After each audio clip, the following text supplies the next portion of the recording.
दोस्तों आप सभी का स्वागत है बी हसलर चैनल में। तो दोस्तों हमने पहले दक्षिण भारत के कुछ राजवंश की बात की थी। पल्लव राजवंश हमने करा दिया था, दक्षिण भारत का राजवंश था। अब हम इस वीडियो में कवर करने वाले हैं राष्ट्रकूट वंश और चोल वंश। तो वीडियो को स्टार्ट करते हैं। राष्ट्रकूट वंश की बात करते हैं। ये 735 ईस्वी से 756 ईस्वी तक चला राष्ट्रकूट वंश। इसके संस्थापक की बात करें तो दंती दुर्ग इनके संस्थापक थे राष्ट्रकूट वंश के। और राजधानी की बात करें तो मान्यखेत राजधानी थी। और प्रमुख शासक की बात करें कृष्ण प्रथम दंती दुर्ग के बाद इस वंश का अगला शासक कृष्ण प्रथम हुआ, जिसने अपने शासनकाल में एलोरा की ठोस चट्टानों को कटवा कर एलोरा के कैलाश मंदिर का निर्माण कराया था। जो एलोरा की गुफा थे उनको कटवाया और कैलाश मंदिर का निर्माण कराया। किसने? कृष्ण प्रथम ने, जो कि द्रविड़ शैली में बना हुआ है, द्रविड़ आकार की।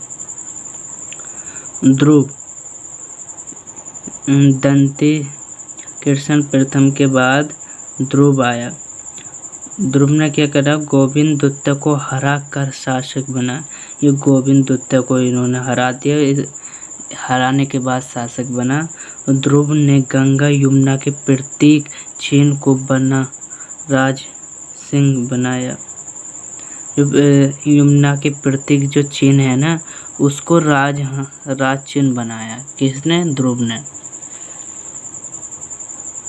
ध्रुव ही वह पहला शासक था जिसने कन्नौज पर अधिकार करने हेतु त्रिपक्षीय संघर्ष में भाग लिया। कन्नौज पर अधिकार करने के लिए। और प्रतिहार नरेश वत्सह राज को झांसी के निकट एवं पाल नरेश को धर्मपाल को गंगा यमुना 2 अर्ब के पास पराजित किया। ध्रुव को धारावंश के नाम से जाना जाता है। जो ध्रुव हैं उनको धारावंश के नाम से भी जाना जाता है। ध्रुव के बाद गोविंद तृतीय आया राजा।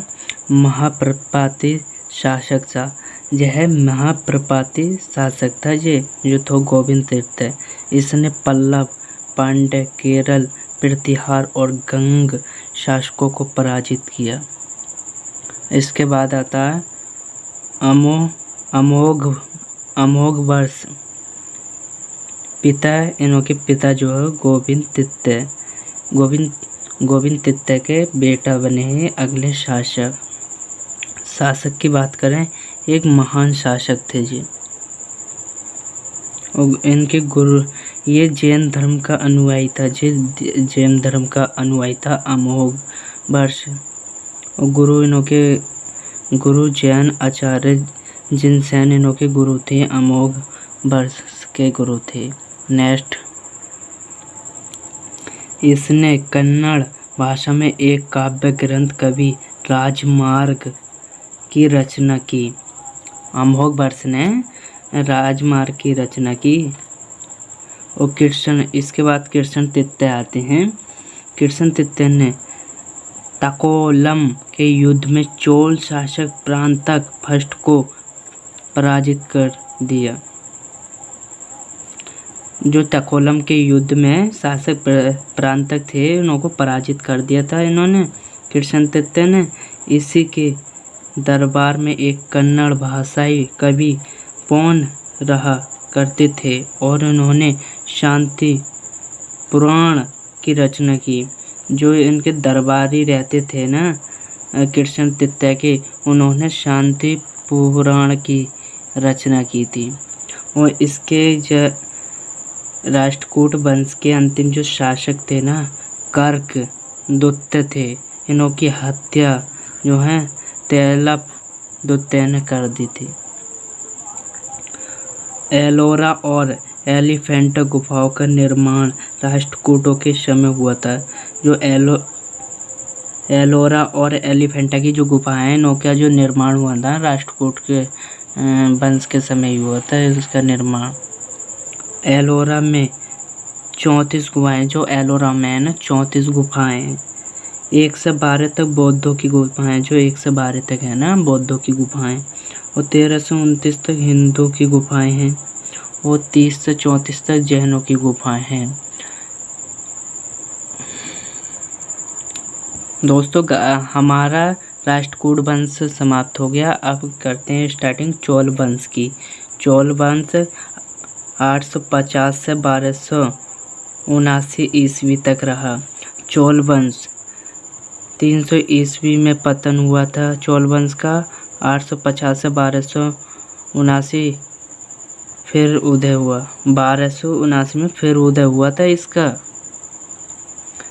9वीं शताब्दी में चोल वंश की स्थापना, जो 9वीं शताब्दी में चोल वंश की स्थापना की थी विजयालय की, इसे चोल वंश का द्वितीय संस्थापक कहते हैं। विजयालय को दूसरा संस्थापक कहते हैं चोल वंश का। राजधानी तंजौर रखी इसकी, जो कि तमिलनाडु में पड़ता है तंजौर। और इसके प्रमुख शासक की बात करें तो परांतक प्रथम राष्ट्रकूट शासक कृष्ण तृतीय ने आक्रमण किया था। जो परांतक प्रथम पर ना कृष्ण तृतीय ने आक्रमण किया था। और तकोलम का युद्ध चोलवर राष्ट्र के मध्य हुआ, तो चोलों की हार हुई और राष्ट्र की जीत हुई, इनों की जीत हुई थी। परांतक प्रथम ने पांड्य शासक राज सिंह द्वितीय को पराजित करके मधुरकोंड की उपाधि प्राप्त की थी। अब आपसे क्वेश्चन पूछ लेगा कि परांतक फर्स्ट ने यानी कौन सी उपाधि प्राप्त की राज सिंह को द्वितीय को पराजित करने के बाद, तो आपको बताना है मधुरकोंड की उपाधि धारण की थी। इसके बाद राजा आते हैं राज प्रथम। ये सबसे महान और शक्तिशाली राजा थे जी, महान और शक्तिशाली राजा थे। यह शैव धर्म का अनुयायी था। जो राजराज दयानंद शैव का अनुयायी था, शैव धर्म का। इसने श्री लंका पर आक्रमण करके उसके उत्तरी हिस्से पर विजय प्राप्त की थी। श्रीलंका पर आक्रमण किया, उत्तरी जो हिस्सा था उस पर विजय प्राप्त करी थी। और जो तंजौर में प्रसिद्ध बृहदेश्वर मंदिर का निर्माण कराया था। इनों के बाद राजेंद्र प्रसाद प्रथम ने राज किया। इन्होंने संपूर्ण लंका को जीतकर अपने राज्यों में मिला लिया था।